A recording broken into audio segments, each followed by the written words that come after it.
All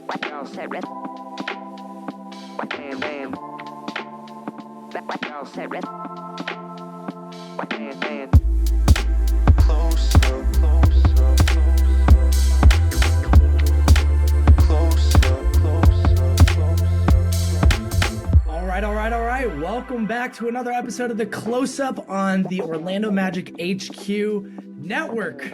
My name is Stephen Cameron, your host for this show, for this program. We haven't talked in a few weeks, and I apologize for that.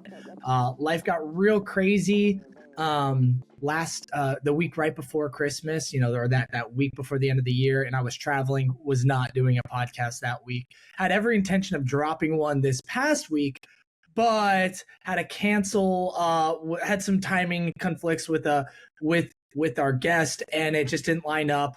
And life was just kind of gnarly. So just put that on pause. And now we're back, and we have a great guest, good friend of my show from before I transitioned to HQ, his first time on the HQ version of my show, Luke Smith. How you doing, man? Thanks for coming on today. I'm good, dude. I'm good. Good to see your face. How you doing, man? Man, I'm good. It's it's Monday, January 8th for me, Tuesday, January 9th for you, with you being in the future in different time zones and stuff. But it's good. We're both waking up and to a Magic win last night, so that's always fun.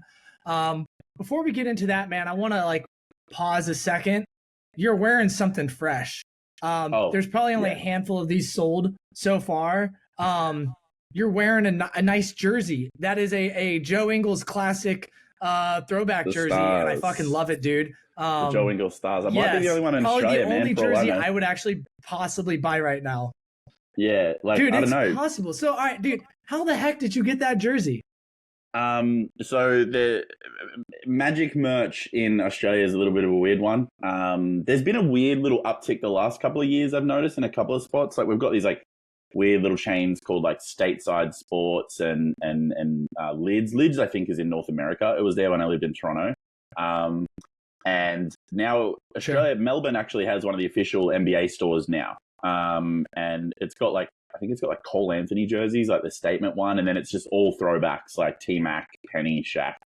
But you go in there and you can get a jersey made up on one of the statement ones if you want. And I went in and inquired one time. It's kind of near my work. I just walked in on my lunch break, and I was like, if I get Ingles, because he's the first Australian player to ever play for the Magic, I need it to be the Stars. I need it to be the classic. And I'm just kind of casually saying that out loud here and there, kind of to myself, but my girlfriend is in my presence, and I promise I wasn't hinting for her to get it. The thing is, I would have just gone and got it if I'd seen it there available quickly. And the thing was, I've gone overseas for a trip, so I was like, I'll buy it when I get back. And then Boxing Day morning, when I go over my girlfriend's family house, the first thing I open, I'm just like, oh, fuck. I just see the blue as soon as I open it. And I was like, and she doesn't, bless her, but she doesn't know anything about basketball. So she's gone and got the right thing, right size, the Stars, Joe Ingles. She knows he's the first Australian player to play for the Magic, which is a big deal for me. So yeah, it's pretty sick. Yo, I love it. That's good. What a great gift. This is the first year I didn't get anything Magic related, and I'm actually kind of thankful. I'm not a huge jersey person. I bought myself a nice Magic sweater over the Thanksgiving time period, in November. So I didn't need anything this year. So I was fine with that. But that, Ingles again, I might buy myself a Magic Ingles jersey depending on how the end of this season goes. Just he's too clutch, and I'll have more years to think about a Paolo jersey later. Yeah, but this year might need to be an Ingles one. Oh, sure, yeah. So people might think that he came over and he wore 2 at in Utah, and then he wore 7 in Milwaukee and stuff. And people might think 2 was already taken, but his 7 has always been his number that he preferred, because he's always wore 7 for the national team. That's always been his Australian number. And I think when he started with the Southern Dragons in the NBL, and I saw him play in the NBL 16, 17 years ago in his rookie season, he used to wear 7. So I think 7 has always been the number he's preferred for the most part. So I'm glad he's got to wear that number with the Magic. Oh, dude, I love that. I definitely am going to get maybe a 7 with like a /2 just to honor both eras of Joe Engel. Just kidding. No, I love it, man. I love it. Cool, dude. Well, before we get into the main part of the show, I got to run through some of the housekeeping things, as I like to call them. Listeners, I want to give you all a heads up on the Instagram subscription program that we have. We kicked it off about a month and a half ago. It's been going really good. We just did a huge giveaway where we gave away an Orlando Magic City Edition starters jacket, which was really sick, and a bunch of hats. We'll be doing more giveaways for that, but that program's $5 a month. It's through Instagram. It's one of the only Magic Instagram like deeper platforms that you can do right now with all the other content creators out there. There's a members only group chat. You can get 20% off select home game Magic tickets. That we do, live Q&As. We're actually doing a Q&A tomorrow night, Tuesday night, at 10 p.m. So, Q&A roundtable, whatever you want to call it, just a live phone call, a conversation with all of us to chat Magic basketball. There's we do graphics for everyone. There's exclusive posts and stories just for everyone. And really, it's just a way to build a little bit of community on that platform. The $5 a month comes to us that we just kind of give back to you guys. It either goes back into improving our content, doing giveaways and stuff like that. So think about doing that. We also have some really cool content going out right now, like at OrlandoMagicHQ.com and on our YouTube channel. A few weeks ago, it's a little bit older now, but a few weeks ago, we had an exclusive interview in an article format from Luke Scocci with Goga Patadze, which was awesome. Still really relevant if you'd like to read that now. And then Brett, he just dropped a dope video on YouTube all about Paolo, which, Paolo's on a crazy run right now. So definitely that's relevant. So yeah, check out OrlandoMagicHQ.com. There's some really cool shit over there. Check out our Instagram subscription program. If you feel like supporting us, let us know. Would love to have you join that community. And then last but not least, this program is brought to you by Bet Online. With NFL playoffs right around the corner and the NBA season in full swing, Bet Online has you covered with all up to the second odds, news, and scores. I was in Florida. I wanted to bet. I used Bet Online because I don't really bet out here in California because there's like laws, and I guess I could get around that by using Bet Online. It's not the same as going to I don't think it's the same as going to like DraftKings and stuff like that. It's pretty cool. For the additional odds, lines, trends, and info on both desktop and mobile, you can access the world's best wagering information anytime. Head over there today to get into the action and see the updated odds. Remember to use promo code BLEAV, that's BLEAV, BLEAV, to receive 50% off, to receive your 50% welcome bonus on your first deposit. So that's like you deposit $100, they're going to give you another $50 on top of that for your first deposit if you use the code BLEAV, BLEAVE. Bet Online, where the game starts.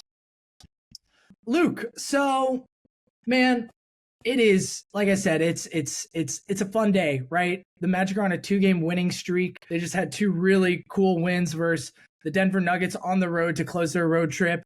And then a nice real tight overtime win against the Atlanta Hawks last night to improve their record to 21 and 15.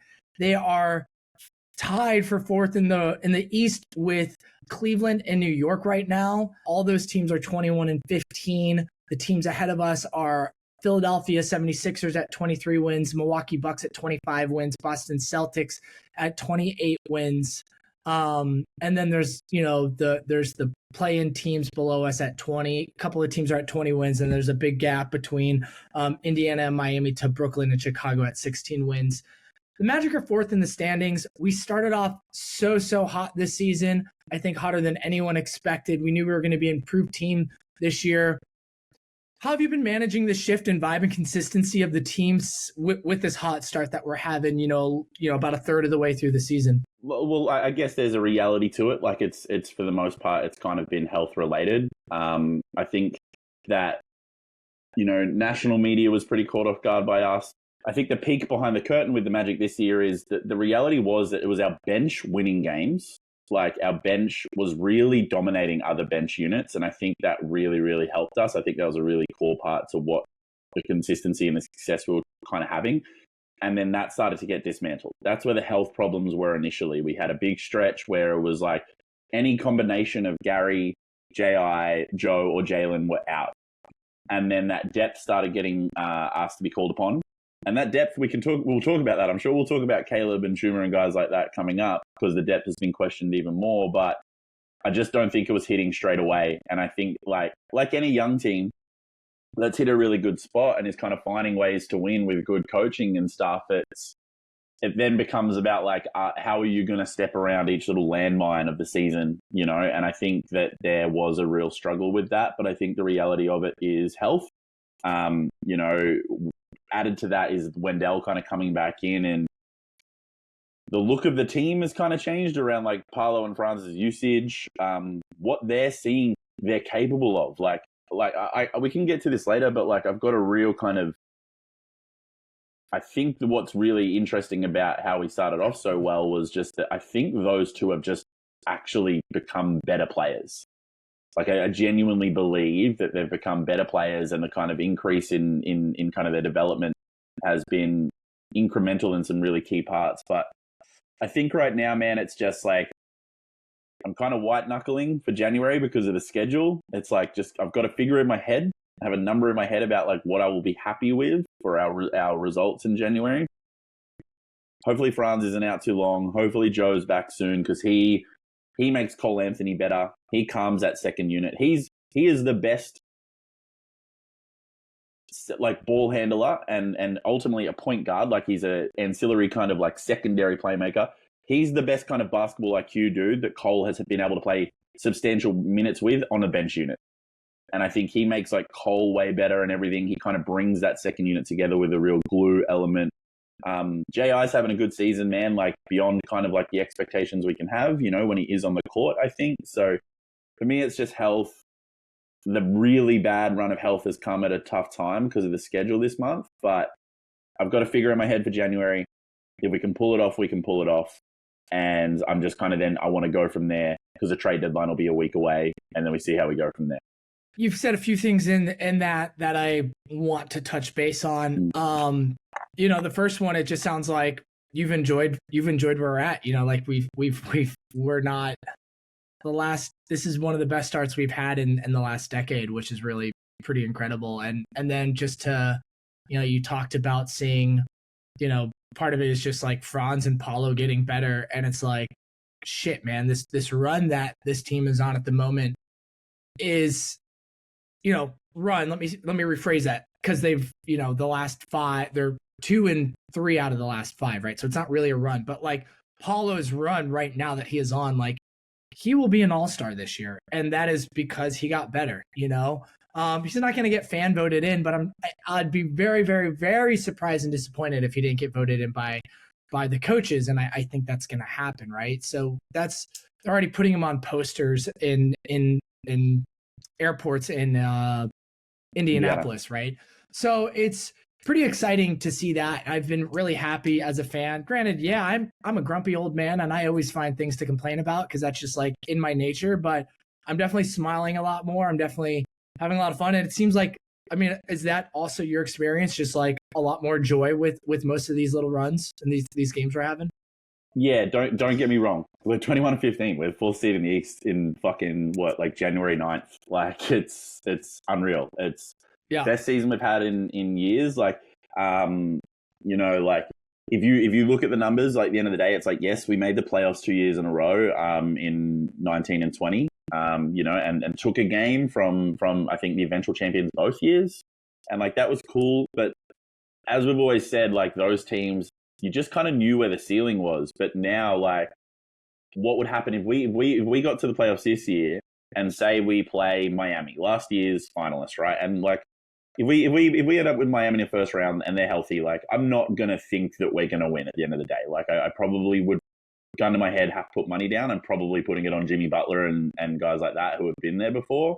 But what's different about watching early 30s Vooch and Evan is now it's like we're watching guys who will learn how to do it next time. You know what I mean? Like it'll be the start of something, and that's what's Right. exciting. It's kind of like it kind of feels like you're on the ground floor of something, which is really fucking sick. So for me, if it's like if we end up in the playoffs this year, I'm just going to be so over the moon. Obviously, like right now, something that I didn't clock until the other day is actually that gap between like 10th and 11th. Like there's quite a buffer there for us to at least remain playing, you know. If we do have a bit of a bad January and, you know, we kind of step back from those teams we're kind of bundled up with, there's still actually a bit of a buffer there. So for me, that's good. But I would just say joyous as hell. I'm going to get Jalen Suggs' face tattooed on my chest. You know, like Paolo and Franz are the best, man. We have an Australian on the fucking team, man, so I'm over the moon. Cole Anthony's having a great year. Like Mose is like, you know, like he's a young coach too, but like he is just a dude. He's got those guys ready to run through brick walls, man. And like it's so joyous. It's been, you know, but now you start those expectations creep in because when we get to a game, we're like, oh, we can win, you know. And now when you don't win, you kind of then get a bit like, oh, but we're 21 and 15, you know. So expectations in your brain can kind of shift so quickly. But overall, I've been so happy this season, man. Like my basketball group chat with my friends in Australia, like I'm not even talking about the NBA anymore, man. I'm just talking about the Magic by myself, and no one's responding to me, you know. That's fun. Yeah, Man, I want to transition to kind of like we're going to get to talk about some of these injuries in a second, but what's kind of leading up to that is like I want to pause and talk about Joe Ingles. And I know I didn't really like throw this in our outline, but it's just too hard not to bring him up because you've brought him up. I've been having this theory for a while now that like he is the glue that holds this team together. Granted, yes, Paolo is the best player on the team, but Joe might be one of the most important players on the team as far as what he brings to this team. And like you can see how impactful he is from the moment he got injured like 2 weeks ago, and to how much that second unit is missed. You know, like you look at the first unit compared to the second unit, and you know you have ball handlers and decision makers up and down the starting five, right? For the most part, outside of Goga, he's not really a ball handler, decision maker. You know, Black is shaky in that department, but can do some playmaking. But Suggs can help others be better. Franz and Paolo can obviously help others be better. But then if like you take Joe out of that second unit, it's kind of like a lot more two-dimensional players. You know, you have Cole, and then you have you know, Caleb, great shooter. He's definitely making some improvements on the defensive end. Shout out there. But he's not playmaking for others. He's not setting people up. You know, who else is in that second unit? J.I. He's okay. He can do a little bit of things with the ball in his hands, but not really. You're not counting on him to help others or slow things down in that way. He's just a defensive monster. Hope he's hitting open shots, right? That's kind of like where he plays, smart cuts kind of thing. You know, Mo Wagner, he's definitely grown this season, but again, he's not really a decision. So like, I say all that to say like, you bring in Joe Ingles, and that really is just bringing another person to be able to like set up the rest of this team and like verbalize what he's seeing on and off the court. What is it about Joe that makes him like, you know, I mean, you're a coach, right? You're heavily involved in basketball operations over in different leagues in Australia. Like you've been around the game a lot, so you see things a little bit differently than what I see things. What are you seeing from Joe Ingles this season and how he's been impacting the players? I know I just ranted through a lot, but like I want to hear your opinion on it too.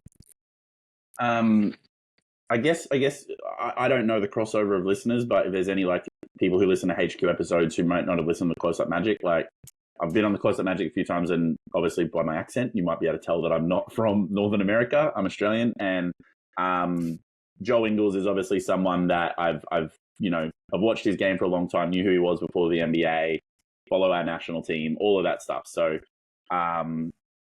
with him when he came, I think I was able to get on Close Up Magic and just kind of talk a little bit about what he is and what he'll bring. It's been an interesting experiment with Joe in seeing how much maybe Magic fans didn't watch him. And maybe I think it was our friend Jonathan who made a really good point that he said, it seems like Magic fans thought we were getting Duncan Robinson or Tyler Hero because they saw the 40% threes and they thought something else. But that's not what his 3 points are. Like, he is like a catch and shoot guy, maybe off a pick and roll, but everything's slow. You know what I mean? So I would say the thing with Joe, man, is like, and I don't, if it's okay with you, I might take it back, but he learnt the game in a country where fundamentally it's taught in a bit of a different way. And it's quite, especially his generation, you know, like the Australian national program that he grew up in, especially his generation and his age, like IQ is really lent on. And that's something that's really important. And I think he just sees the game slowly, and he's able to watch a guy like Cole, where Cole's learning curve throughout his time in the NBA has been kind of about decision making, how you control yourself when they're making you uncomfortable. You know, eyes up. What do you see? How can you make others better? How can you find better shots? And I can't remember exactly what Cole said, and I won't try to paraphrase him, but there was something Cole said a little while ago where he kind of said that. He's like, Joe has made me better. So for me, it's just, I think what it is he came into the start of the season with the lowest usage he'd ever had. I think his shot profile looked a little bit different. And I think he was struggling a touch. The 3-point attempts aren't super high. But now they're going in. He's at like 40%. You know what I mean? But you see him, like, watch him on the bench. Like, I would recommend any Magic fan watch him on the bench whilst he's injured. Anything. He's that player who's become the assistant coach now, and he'll pull a guy off, and he's on him. He's like in the ear, and he's not like one of those big booming veterans who's kind of like, you know, poking a guy in the chest saying you got to be more of a dog. Like, he's not that. Like, he's talking like the game, you know. And I think that's, people kept saying we needed a vet, and then he missed some threes, and people were like, oh, well, then we need Jet Howard. It's like you want a guy who can't defend and just shoots threes, and like the team really knows he's not ready. You kept saying we need a veteran, but he can't hit some threes for a few games. And like, it really irked me. I was like, no, what he's bringing is so much more than that. And now they go in. Now he's got that second unit running at a good pace. I actually like the build of that second unit. It's just kind of like offensive-minded, like arrogant center, you know, like, and then the power forward who can kind of lock up both the rim and the perimeter.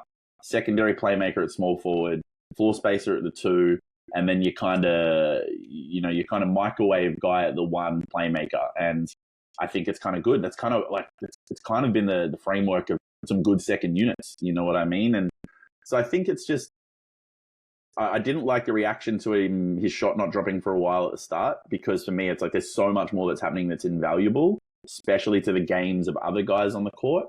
And now that they're going in, and now you can see, like, he is an invaluable part of this team. And like, I would hope that development might put us in a position where, you know, maybe we do keep him around next year, and maybe he doesn't play as much. That's fine.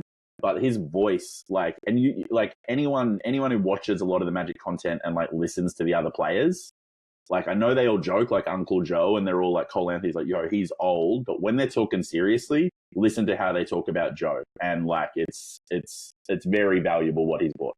I mean, I couldn't agree more. And, you know, Joe's 36. He's not long-term with this team, but I think what he's doing right now is irreplaceable. And, you know, I've been yelling for years, we need a true vet. And, you know, people would say, oh, Jonathan Isaac and Wendell Carter Jr. and Markelle Fultz are growing into vets. And I'm like, yes and no. They have a couple years of experience, but their years of experience have been on really bad teams with a lot of ups and downs, and most of those guys have been injured a shit ton. So it's like they haven't really been in it. You know, they haven't been in the thick of it. They haven't been in battles yet.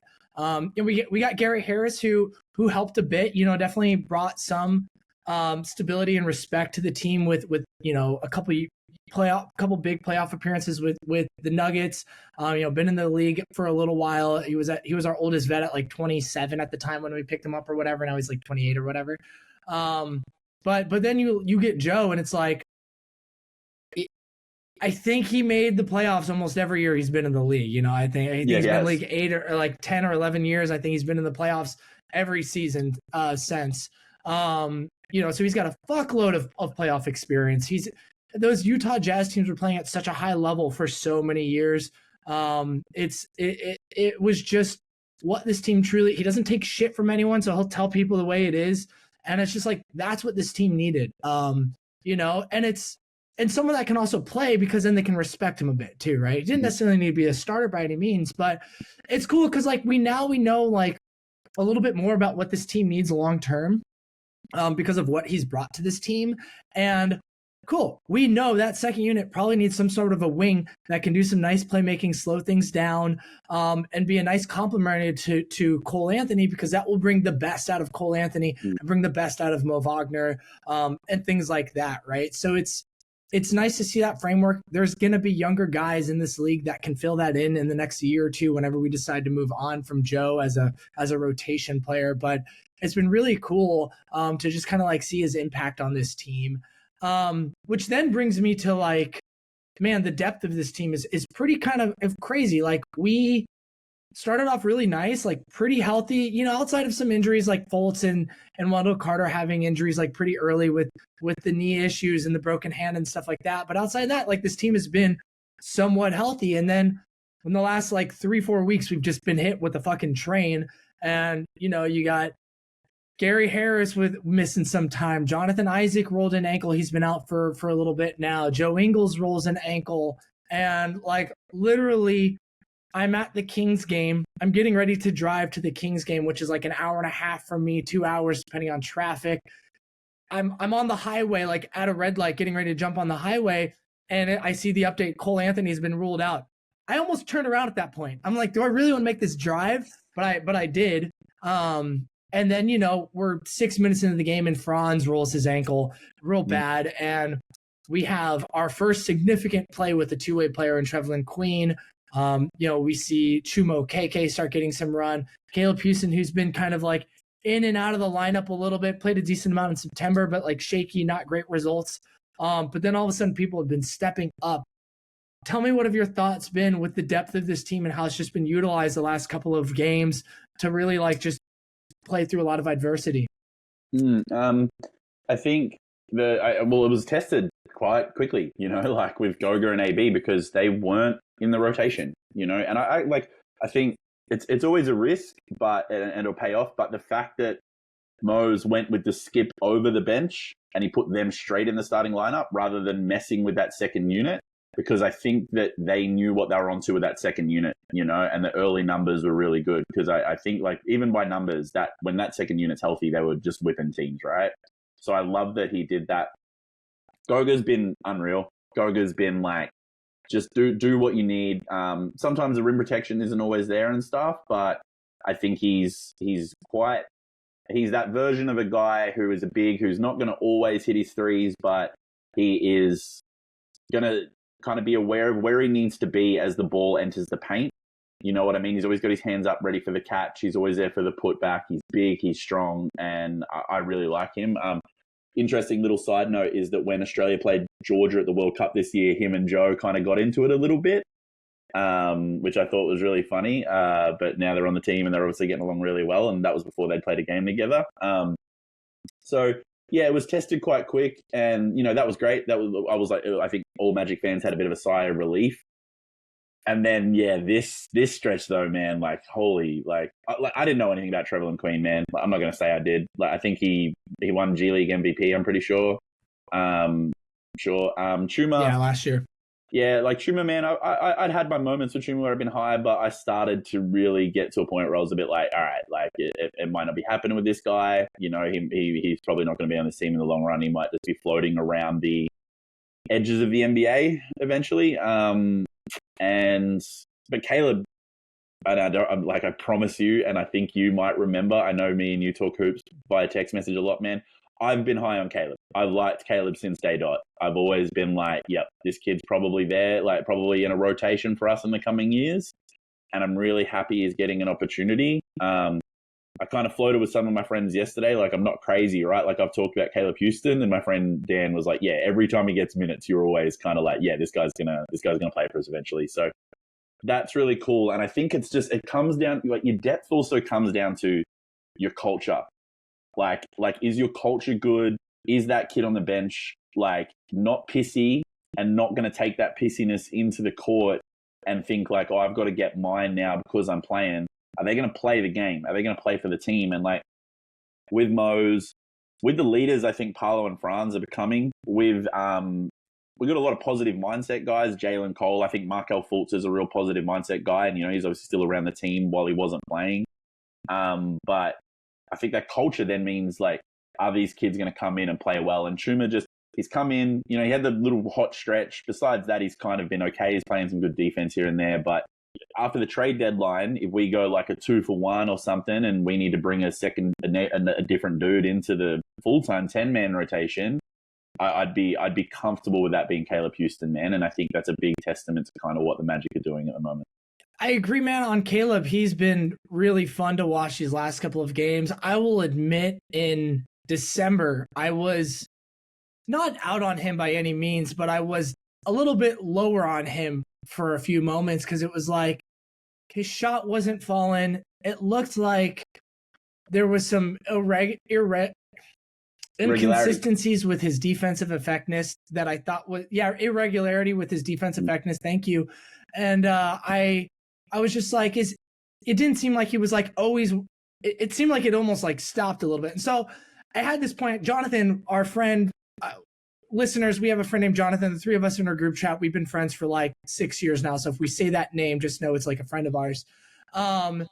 We were in a group chat together on Twitter, on X, and I just said, guys, I think I'm lower on what I think Caleb's impact can be long term for this team, and I wouldn't be surprised if the team had to open up a roster spot this summer if maybe. For someone bigger, he would be an easy person to kind of move around. Like maybe that could be a small possibility. Like probably unlikely because his contract is so cheap, but maybe that is something.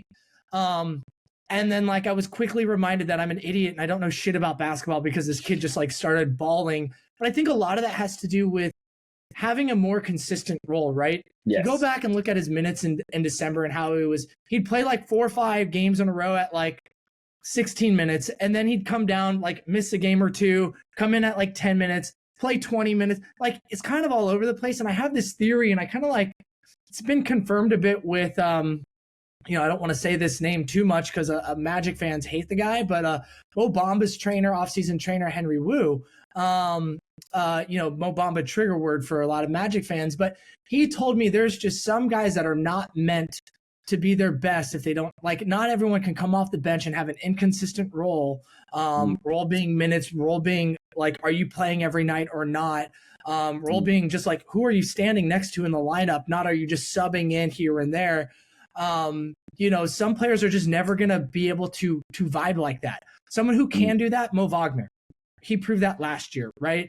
Someone who I think struggles with that a bit, Chuma. He's played much better defense these last couple of games, right? His offense has still been streaky, but he's starting to play better with a bigger role. And Caleb, fuck yeah, man. Dude, this just fucking knocked down 7 threes in a game to help us beat the Hawks last night. Like, his defense looks so much better, even though he's gone from second unit to starter, but he knows he's going to be playing these last 3 games. He knows he's been playing like 25 to 30 minutes a game, right? So I feel like there's certain guys, and maybe he's one of those guys where it's like you said, or if we move off Chuma and Gary at the deadline or something like that, like maybe he's jumping in there to get a bigger role. And the dude's young, dude. He looks like a baby still, and I'm excited to see what he's got. He's got a flamethrower. He's got one of the best looking shots on the team.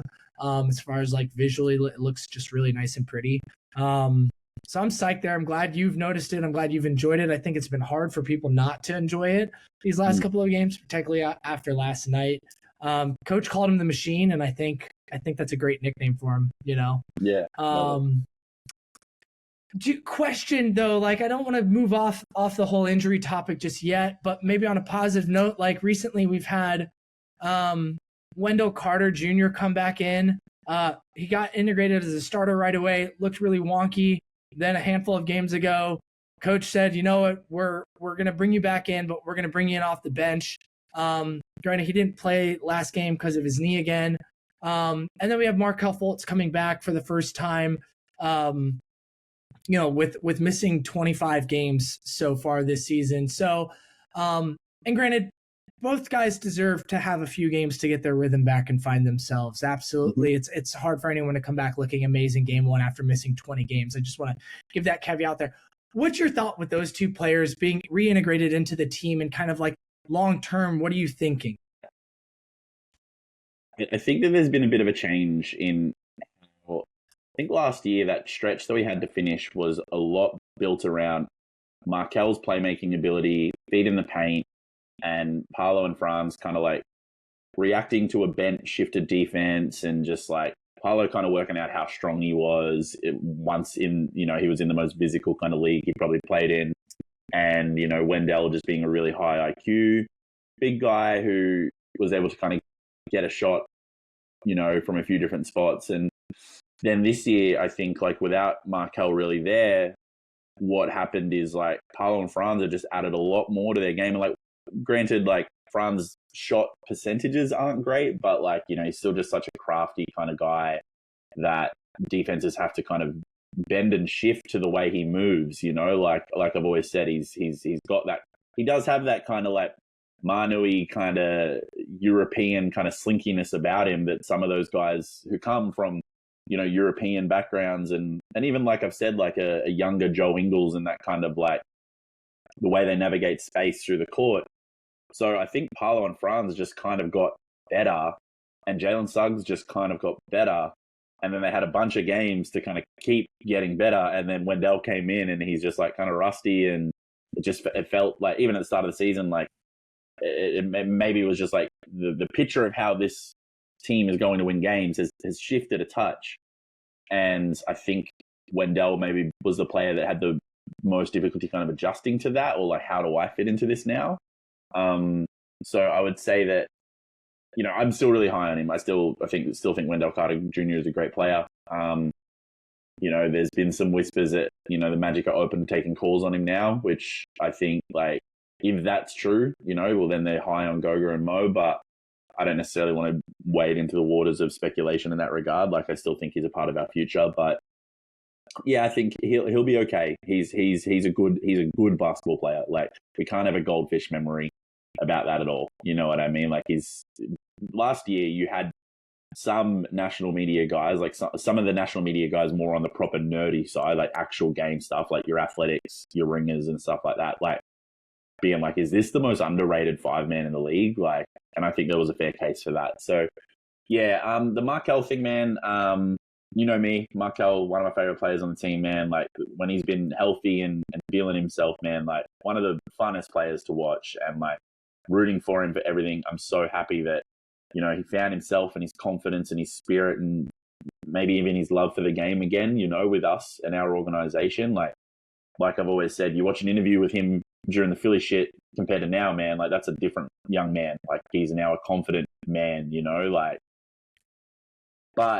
and like last night he rolled in, looking like fucking, white chocolate Steve Nash. He's throwing them things around, he's getting everybody set up, but the hitch in the shot, I don't want to be reactionary, but it's like, it's back, man. Like, the shoulder is back, and the free throws were like hard to watch. And I don't know much about the consistency of the TOS stuff, but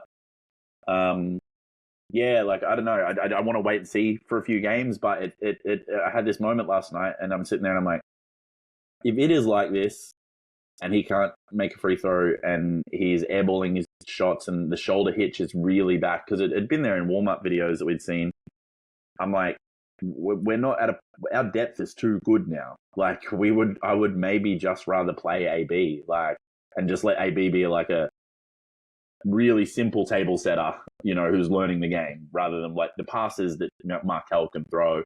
But the thing about Markel, what made him so powerful in that 18 months where he was kind of like at his healthiest, is that the league knew, like, you get him in the mid-range, he's not missing. So the defenses kind of collapsed onto him a little bit, because I guess they knew their scout, they knew the analytics, and he could find guys, he could go baseline and hook it back into a big who's crashing towards the basket. And without that shot, I don't actually know what Markel is, and we can talk about the 3-point, like whatever, but without his mid-range, without that, what is he? And I'm a bit worried, man, and I just want to wait and see, but you can't lie and say that hitch is there. Like, I saw some I don't know if I told you, man, but I got a burner Twitter now, like real burner. Like, don't even follow, like, I just follow like the Magic and a few different places, and I look at it very occasionally now. But I did see some like, oh, he needs a bit of time back, and it's like, no. Like, the hitch isn't time off the game. That's something's up. So I'm worried, man. So we'll see with that. Yeah, you know me with Fultz. I have liked him as a person. I was super fucking high on him in the draft. I was really excited that we drafted him. But Traded. I live in the Bay Area, and I'm surrounded by Golden State Warriors, and I'm surrounded by 3-pointers all day. And so it's always been I've always had that question on long term, how is he going to work with this team without that shot? So I've already been there. And then we've had all this injury stuff continue to go on. And I just continue to see myself like, okay, we have our star players more. Like, how does Fultz fit next to them in this team, right? And maybe it is as a starter if he can figure his shit out again, with the mid range and that. Suggs is flamethrowing right now. Is that real? If that is real and he can shoot at the way he's shooting it from three, if that stays, then yeah, you can kind of deal with a point guard that doesn't shoot as many threes because you're getting shooting elsewhere, right? The bench unit, you're integrating someone like Caleb Houstonmore, who's a flamethrower again from three. Like, cool, you can those are ways you can cover up someone without that ability, and he can attack in the mid range and continue to set people up and be a magician with the ball in his hands that way. But I've also learned that, like, I want the ball in Paolo and Franz's hands, right? And so there's like a usage concern that I have questions with there too. So that's like, is he a second unit player? Maybe that could be a really good thing for him too, if he could find some balance there as well. Give him a little bit more usage. He's a younger kind of version than like Joe Ingles is right now. So maybe he kind of like slides into that Joe Ingles role a little bit, with like the guy who settles the second unit down and allows Cole to play a little bit more on and off ball together, right? But ultimately, like, as much as I love the kid, as much as I love how, and I'm 34, 35, I'm calling him a kid, right? But as much as I want to like continue to have faith in him, I ultimately care about Franz and Paulo a lot more. And they're what's best for them long term in this team. And that's where I'm like, doesn't make sense to give him a contract extension or sign him to a new deal this offseason. Obviously, it's way too early to tell. We need some time to see what he's got. Is this thing manageable? Is it not? Like, what's going on? But ultimately, I'm tired of unhealthy players, and I want to just surround Paolo and Franz with reliability, both physically and skill wise on the court. And that's where I start to have questions, right? And that's where it would suck for a lot of fans, and I can admit that. I'm a little less emotionally attached to Fultz, but that's where I'm like, yeah, is it time to move on? In the next future, not like today, maybe not even this trade deadline. He's been with us long enough. We've invested in him long enough to where I think unless the deal was just way too good to pass up, like you kind of got to give him this year to like figure some shit out and like sort through things and figure it out. But we'll see, man. It's just encouraging to have him back on the court. He did do some nice things on the court. He also did some unmemorable things on the court. So we'll see what happens. Can I just say one thing? In another 4 or 5 games, we'll know a lot more about him. Yeah, for sure. I think the thing with Fultz is like, what it was is we had him kind of like find his feet in Orlando.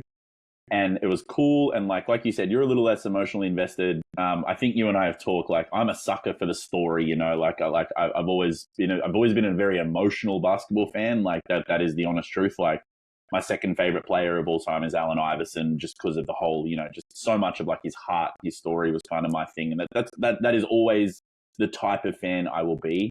So with Fultz, like, I really was rooting for the kid, and I had these like hopes, it'll work out. But I think what it was we got him, and he had this foundation to kind of find his game again, and he did it. But he did it whilst the question was still being asked of what our future was.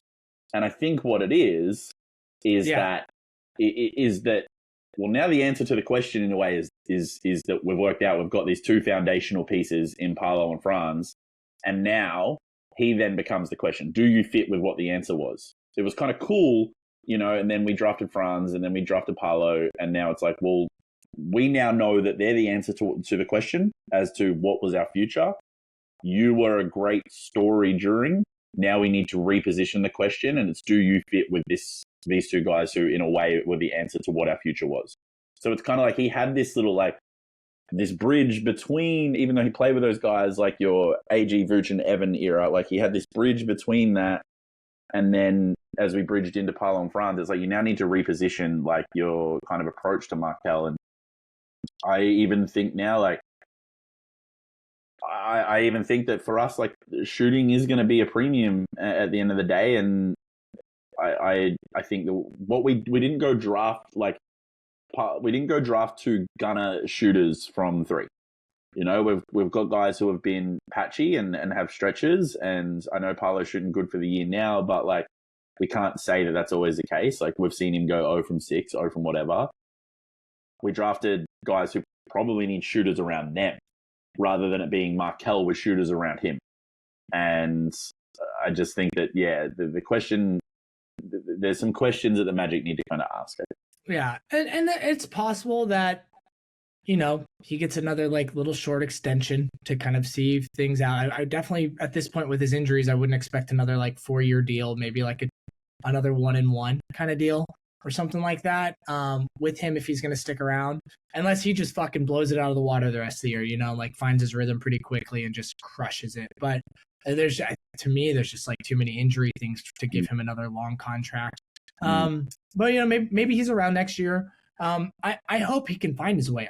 The kid is awesome, and I would love for him to continue to whether it's with us or someone else in the team or in the league to be able to contribute at a high level. He's a good person. He's fought through a shit ton of adversity, and that would be great to see.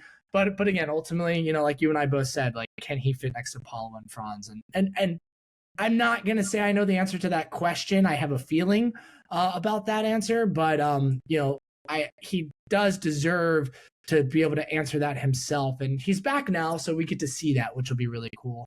Been impressed with the way Black has stepped up into his role so far, which has been really cool. Like, he's not a volume shooter from three. He's had some times where he's streaky and young, and definitely we knew he needed to work on that. But it's like, I just looked it up. It's like 35% from three. The dude's like 6'7".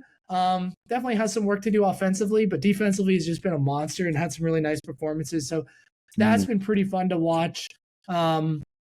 We'll see what Jet looks like when he gets a little bit closer to playing with his team. The team obviously values the 30 plus minutes a night he's getting with the G League at the moment over maybe playing, maybe not playing with the Magic, which is fine. You don't draft a guy for year one. You draft him for the future. Players will have like,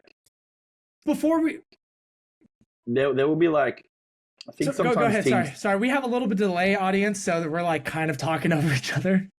I think teams will draft a kid and know that they will still be able to develop their game in training and being an 11th, 12th, or 13th man who might not play. I think some teams will draft a kid and think like actual reps for this guy right now. And see, like, an example is that Caleb kind of lived in a bit of a weird spot where he was, correct me if I'm wrong, but he was kind of going back and forth a little. And I think they were pretty comfortable with him just being around the main team without playing for a while. Where, see, like, Jet seems to be really like, you're an 11th pick, but you need to go down there. And, the whispers seem to be like the defense and the IQ. And my little knowledge around Jet, because again, like, I think he was a bit of a reach and not necessarily who I thought we were going to go for, so I didn't know as much about him, besides obviously, the family heritage with his father and stuff. But I would say that they know what they're doing, I think, and they might know that being a contributor to an NBA team with where his understanding of the game is and ability to translate that into the actual NBA game, I don't think that he is ready, and I think that's kind of the trust I have in the coaching staff. And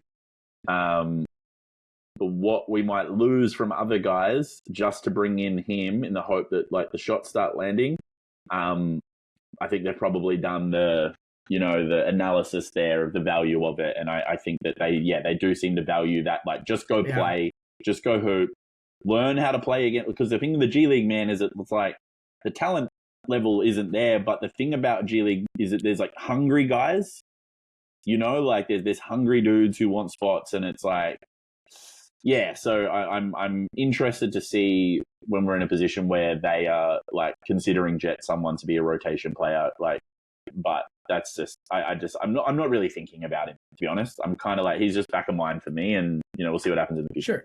Yeah, and that future might be somewhat after the trade deadline, if we do a couple of things, move some guys, maybe he's getting more of a call up at that point, we'll see what happens at the end of the season. But yeah, I think his time is probably really going to be more like next year, like, kind of filling in and seeing what happens there. So I'm not really too worried about him either right now. Like when he calls up and plays, he plays, and that'll be it at this point.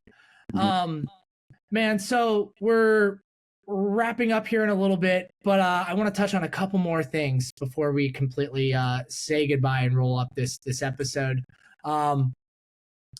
We've talked a lot about development right now. I'd be remiss if I didn't bring up, from a coach to another coach, what you've been seeing in Coach Mosley. Like, we don't need to necessarily break down his X's and O's and stuff like that unless you want to, but like, he's certainly grown and evolved as a coach from year 1 to year 3. Something that hasn't changed, and if anything has only gotten better, is the commitment that these guys do play for him and how hard they play for him. But what else are you seeing with Coach Mosley and his growth, as a leader, as a mentor, as an X's and O's guy with this roster?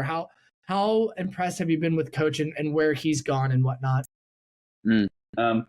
I will just say, first and foremost, I coach rep basketball in Victoria, Australia. So like, I'm nowhere near an NBA coach. And I've always said a people leader is what I'm better at than an X's and O's guy. So I do coach like a good level of youth hoops in a way, but no, I've always said my thing is just like being a player's coach.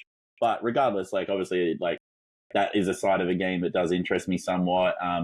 I think sometimes, man, I struggle with the Magic to like stop and see what's happening sometimes, because there's emotion with the Magic, you know what I mean? Like, and that's different to how I might watch other teams. But what I'll say is, Mosley is a player's coach first and foremost, man. Like, he is a younger coach. He can still get on the court with the guys, and I think we started to notice that last year. But I think this year, like, you can see that they believe in him and love him. Like, I think that like Jalen Suggs said, a day or two ago, he's like a father figure to me. And I don't think, like, he's not just paying lip service to that. Like, I think he is really connecting with these guys in a way that is valuable.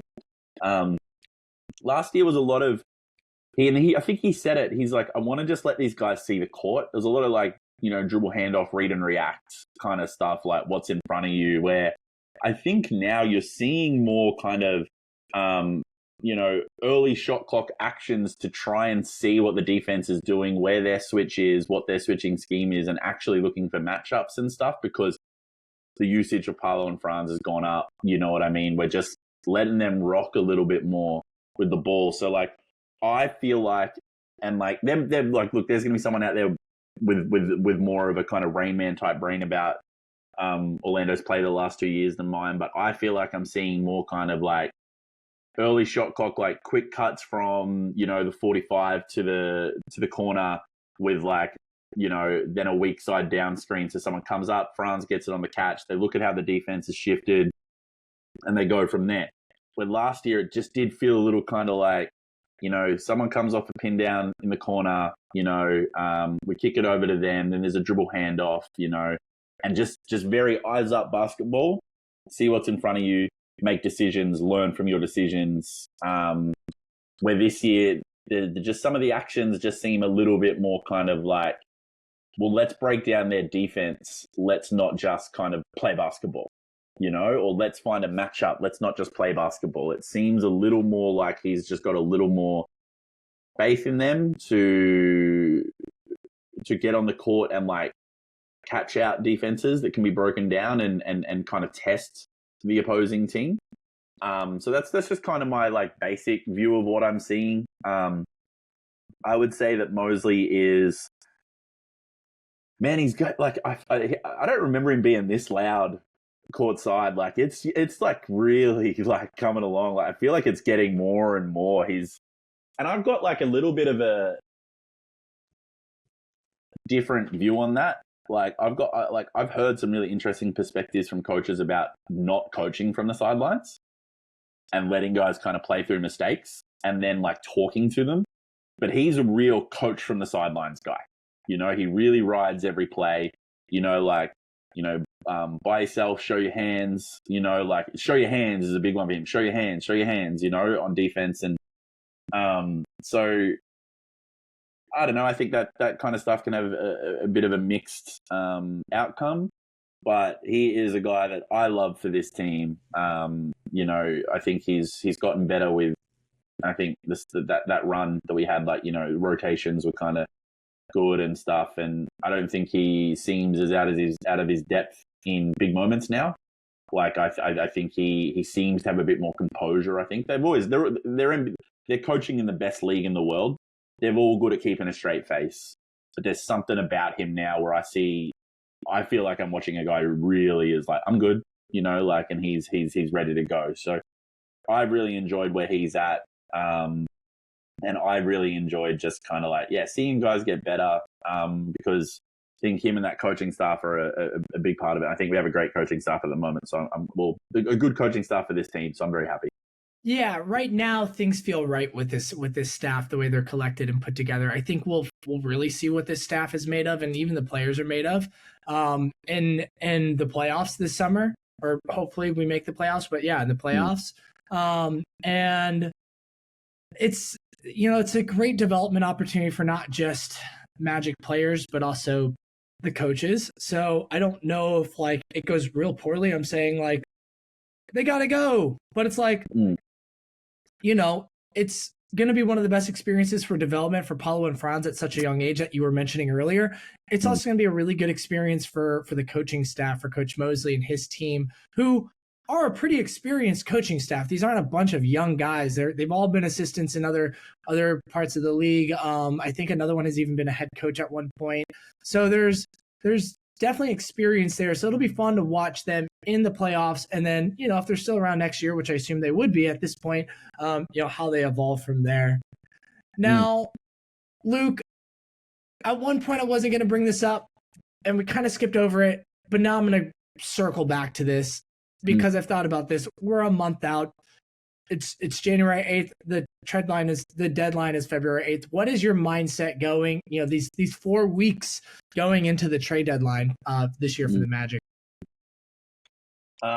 My dream players, like everybody's like, oh man, what about this? Like, Anthony Simons, like, but I don't think Portland are trading him. Like, I know Portland, I think why people in Magic fandom are kind of getting on that trade machine and posting those pictures is that, like, they've got a question to ask. They've got Shaedon Sharp, Scoot Henderson, and him. And then they've got kind of like an older leader kind of dude in Malcolm Brogdon. And they'll also be kind of wondering like whether or not he could be a sixth man for them if they do try to transition to winning a bit sooner, So I don't think, they would immediately picture him as like trade fodder just yet. But the idea of Anthony Simons for me is a big one. And then Tyus Jones is another one that's getting floated out there as another dream thing. But in reality, look, I think that shooting, like, we are in a position right now where, like, if you look at our percentages, there's more guys shooting over 35% than you might think. So I think shooting is, but despite that, I think shooting is a big thing for us. Movement shooting, I think, as well. Not necessarily just catch and shoot guys. Like, I'd love a little bit of movement shooting as well, because then you're starting to ask questions of the other defenses, like Help and the guy who's doing Paolo and Franz as well. And movement shooting, you start to bend and twist the defense a little more, giving guys like Paolo and Franz more opportunity to kind of cook and, find their spots. So that's a big one for me. Like, the reality of it is, man, is like, I don't know what teams have what guys available, but movement shooting something. I think that a guy like Gary, a guy like Trumer, we've got the Denver 2025 pick. I haven't really thought about it as like what's realistic. I've just kind of thought about like if we came away with something to help open up the floor for our best guys, it'd be really helpful. But at the end of the day, I still think this team healthy, like we're not winning a championship. So it's almost like I still feel like this 10-man unit, like healthy, why not give them a run together at the playoffs? You know what I mean? Like, because we were winning games and our defense has been unreal. And so, I don't know, there's a lot of questions. Tyus Jones, man, is interesting. It's like he is on a fucking horrendous team. He is a good shooter. You know, he's not high volume, but he will provide better spacing than anyone else that started at the one for us this year. You know, table setter with a good attitude. You know, he can be a, you know, like him and Jalen Suggs can take turns at being the third best scorer on the team for a while. But like, he kind of interests me because the best basketball we played this year was with Anthony Black, who, whilst showed some flashes, like played fairly safe. Like, you know what I mean? Like he didn't expect to be thrown in as quickly as he could. And I think sometimes you could see that in his game. Like he kind of sometimes was almost a little like, you forget he's on the court with Anthony Black, and it's kind of like, I feel like in a way Tyus Jones could kind of be that, but good. Like the good forget he's on the court because he's not he's not turning the ball over. You know what I mean? He's not taking ill-advised shots. But the thing is, he's shooting better. He's more comfortable. You know, he's been around longer, and then it can put AB maybe like, I don't know where Markel will be at health-wise, but put AB like as the backup, or at least playing behind Cole and getting some minutes here and there, just like he was probably going to this season anyway. And I think that might be someone to really just continue this kind of like notion that some of our improved basketballs come from Paolo and France having more shots. You know what I mean? Like, so I don't know. He's a really interesting one to me, but he's going to be sought after. Like that, I think that's the thing. He's going to be sought after. He really had his like the awareness of his game come to light, you know, with like how well of a backup he became how good of a backup he became for Ja, and you know just how consistent he was. So he's one that really interests me. The thing is, like when someone is coveted and someone is sought after, it's like, well, cool, that's the market. Play the game. Like, are you going to pay the highest price? Like Washington will just want the highest price. Like that's like people are very NBA fans talking about trades often blows my mind. That I think sometimes Magic fans think that you just meant to press a green button and then you just traded for the player and they get really mad. Like, why didn't we trade for them? And it's like, well, it's about the comfort level of the price. But we've got a little bit in our bag. You know, we've got a couple of other teams like picks here and there. We've got the Denver 2025 first. I know it's Denver. It's probably not going to be great, but we've got a few seconds there. You know, we got the Phoenix. We got a Phoenix first too, like a complicated Phoenix and like first. the thing is, like if they really believe in Paolo and Franz and their ability with someone like that who is like good at the game of basketball in a pretty like in a way that's not going to impose on their ability to develop, we actually also have our own picks. You know, like throw one in from down the track and don't use the others. Like I think you want to get better. Like the trade market is it is a game. You know, it is bidding. It is an auction essentially to a team or a player. So he's an interesting one to me. He's coming off contract and it would basically seal the deal that Markel's not in any way considered part of the future. But the Tyus Jones one is interesting to me, man. Like the dream is that because like the thing with the Anthony Simons thing, man, like he's on a pretty decent contract up until like age 27 before it even really be reaching his prime. So like, but Portland, I don't think Portland are going to trade him. So I don't know, but yeah, like movement shooting. But outside of that, it's like, I don't know. I'm just really just going to sit there, man. And you know the story with me, like trade deadline shit is always in Australia. It's all hitting that mountaintop right as I wake up. So my thing is always like, my routine is always like, wake up, I get on my phone, I lay in my bed and I just cop that last 2 hours, man, and just like read through. So I don't really know, man. I'm a little bit, I know this might've been a bit of a wishy-washy answer, but I think it's the type of thing where I'll probably have a bit of a sharper opinion come like the week in the lead up. Yeah, obviously we have no idea what's really going to go on. We have had been a part of a couple rumors, which has been a little fun. I expect something to happen. This front office has made a move, large or small, every single deadline they've been a part of us, right? I think Yeah. the first one was trading Alfred Payton. The second one was, I don't remember. Markel, I think maybe Markel Fultz, actually. It was Markel. Yeah. Then the following year they got James Ennis, and then they've just done a bunch. They've done something every single deadline, right? Some big, some small. They blew up the fucking roster at one point, right? So I expect them to do something else again. I don't know if I expect Chuma and Gary and Fultz to all be on the team at the same time. I think Wendell is a little bit more safe just because there's a few more years on his contract, but all three of those guys are expiring. I threw Fultz in there just as a caveat. He's probably the least likely one to get traded. I think they probably want to see him a little bit more, but there is a possibility. Like if this front office were to trade for Tyus Jones or Malcolm Brogdon, something like that. Brogdon's really high on my list. I would hope in a sense that they would move off Markel Fultz just so things are cleaner for this roster, right? It's sad and it would be emotional for a lot of people. But at the same point, we talked about this earlier. I just want a cleaner clarity for Paolo and Franz. And I think that is a way to do that, right? And then you still have wing players that you're not giving up in Gary Harrison or whatever, however that works. You're saving a wing player by replacing a guard for a guard. The next team can, re-sign him or have the salary cap space. Like you said, we do have all of our picks. We do have some extra picks in the first and second rounders there. Just some guys off my list that I'm kind of like monitoring. Simons would be cool. He's a little bit small, so I do question like playoff fit a little bit there, but he would definitely help our scoring a bit. Tyus Jones, I like him a lot. He fills a lot of things, but then it's like I think he's like 6'2" or 6'1". He's a shorter guard, smaller guard. Defensively, are him and Cole going to be like just picked at too hard in the playoffs? It's another question. But he fills so many other goals that like maybe you can live with that. But at that point, like you really got to have probably Black or Suggs next to him at all times just to be able to hand switches because he's always going to be guarding the smaller guy at that point, right?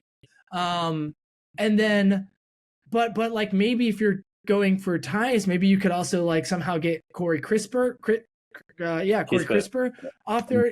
Nice shooter. Crisper, thank you. Nice movement shooter with Washington. He'd be fun. Another guy I like is Gary Trent Jr. I haven't loved like some of the off like locker room things that he's been attached to with each of his last teams, but a decent defender. He's shooting like 38% from three on like 7 attempts per game right now, which is pretty nice. I wonder if the Raptors would let him go. I'm not sure. Their team's weird right now after this big trade they made, so I'm just not sure what they're thinking. But those are some of the names on my list. I'm high on Malcolm Brogdon. I'm high on Gary Trent Jr. if we could peel him away. I wouldn't mind Brogdon from Atlanta or even Detroit. The guy on Detroit's a little bit older, but he's good. There's a few names out there that I like. Any of the Brogdons, let's go. All three of you, let's go. Come on down. They're not called. There's a handful of names I like. They're not actually called Brogdon, dude. They're Bojan. They're like, it's a different name. Oh yeah, okay. I love American basketball fans struggling with a European name. Malcolm Brogdon. He doesn't play.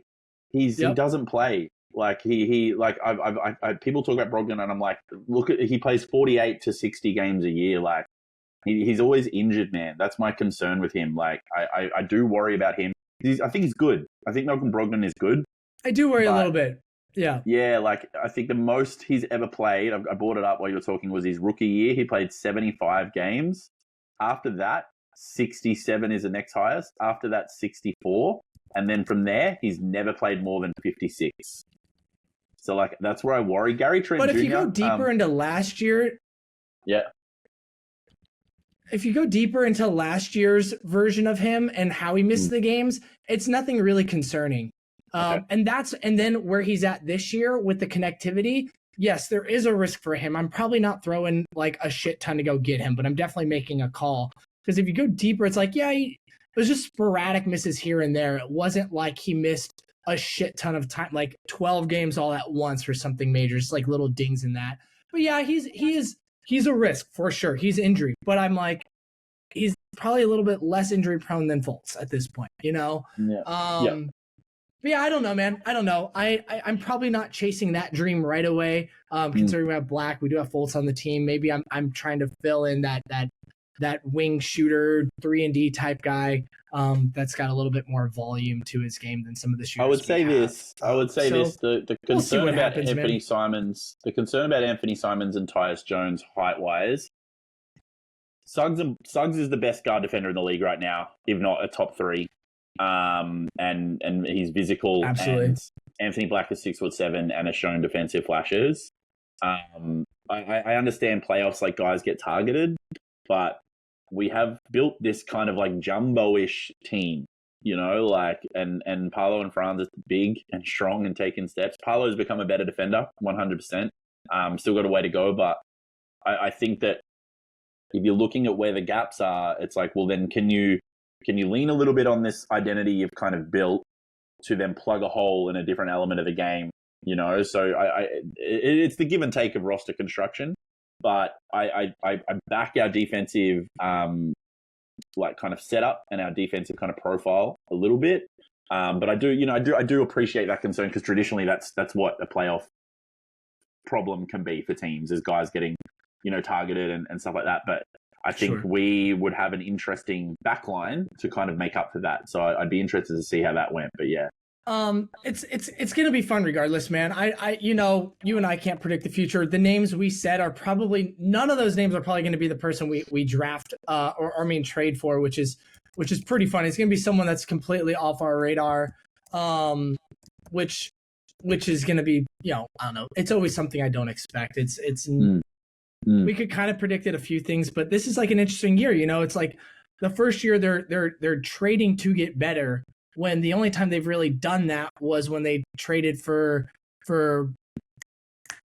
James Ennis. Right? The team was in a good spot. They were winning. They needed to get better. They traded to get better. Trading for Fultz, they knew he wasn't playing that year. He was more of a project down the road. And everything else was like dumping a player to get an asset back or something like that. So it's like, you know, it'll be interesting to see how they navigate this trade deadline, because, like, yeah, they have an opportunity to improve this team that is actually playing really well. Man, this has been really fun. We're kind of out of time, but, you know, quick shout out. Paolo's been fucking killing it, man. You know, his last 10 games have been insane. You know, only one game under like 27 points. It was like 19 points in that 10-game strip. He should have won Player of the Week, you know, this past week, but they gave it to Jalen Brunson. The Magic have a tough schedule coming up, but they're still very injury riddled. So we got to have some of those guys back, but I'm just going to run off some of the upcoming schedule that we have coming up. And it's the Timberwolves, you know, coming to us, you know, on Tuesday. The Miami Heat, we travel down to Miami on Friday. The following week, we have the Thunder. We're going to the Thunder. And then, you know, followed up with the Knicks before we have the Hawks again. So it's just like, January is a gauntlet. The 76ers, the Heat again, the Cavs. It starts to ease up towards the end of the month, but it's going to be a tough little stretch right now, man. Any last thoughts before we say our goodbyes on this Magic podcast? Yeah, no, January, like, I've been eyeing it off in the lead up. It's pretty tough. And the really bad slate of health has come at a pretty poor time, but I'm glad we pulled out a couple. Obviously the Denver win was great. I'm glad we pulled out a couple. Hopefully we can just keep our heads above water. But like, if you look at the standings, like at least playing wise, there's still that buffer, which is good. But my hope is just that, we can get through January. Paolo keeps killing, man. Like, he's leading the team in points per game, rebounds per game, and assists per game, I think. Like, he is carrying the fucking load, and you don't want it to do that all year. Like, that's not sustainable. Like, I saw something this morning, man, where someone was like, we need to trade Franz because look how good Paolo's playing without him. And I'm like, oh my fucking God. Like, are you kidding me? Like, I'm begging you people to understand like this, how this shit works in a team sense. Like, you can't just lean on Paolo. Like, this isn't real and sustainable at the end of the day. This is exciting and fun, and it's what great players do, but that's not championship basketball, and that's not the makeup of teams that have won championships. It's exciting and fun and cool, but it's not sustainable long term, and Franz is fucking unreal at the game of basketball. So Paolo fucking rocks, man. Yeah. The playmaking is sick, you know, like he's so fun to watch, man. And I think he is a winner. Like, I was a bit concerned. You would remember my thing before the draft was I was a bit worried we are going to get this kid in who became a bit like, you know, a bit like I'm an NBA star. And like he said that, you know, he wants to be an all-star and stuff, and he wants to be this and that, but like he works, man. And I love the kid. It's been so fun, man. He's been such a joy to have on this team and watch him like just be the player we wanted for the last 10 years. At the second year. You know, he's every other night, it seems like he's up there with only 4 other people to have ever done some stat line or something like that. And it's just been a lot of fun. So, well, Magic fans, Luke, you know, I first want to thank you for jumping on the podcast. Thank you for joining the show. I would say plug your social media, but you're not on social media, and you have a burner that you're definitely not going to give out. So, I appreciate it. Thank you for taking the time. It's always a pleasure. I've not made a tweet. Good. It's just a lurking burner. I know what to look for. Burner. You're giving me clues to go searching for you. It's just a lurking burner. I don't like anything. You'll never find it. I'm gonna try. I'm gonna try. So, yeah, I'm psyched for you, man. Thanks for joining the show. It's always fun conversation that you and I get to have together, and we'll definitely make this happen again later on in the season. Magic fans, thanks again for tuning in to another episode of The Close Up. Make sure you go to Orlando Magic HQ or our social media channels and check out all the latest content that we're doing. We do a game recap after every single game because we have a reporter that goes to every single home game. Brett does an amazing job. He does, you know, video recaps. He does written recaps of the game. So if you're ever missing something, check that out. There is a forum there if you're an old NBA GM or real GM fan with the old forums. There's a Magic forum there that you can interact with. We have, you know, deep dive content that comes out more often, and then of course the podcast with myself, and then our Friday show, the Orlando Magic HQ podcast with Anthony and Al. So check us out. We're doing some cool stuff. We appreciate you. Peace out. Let's go Magic.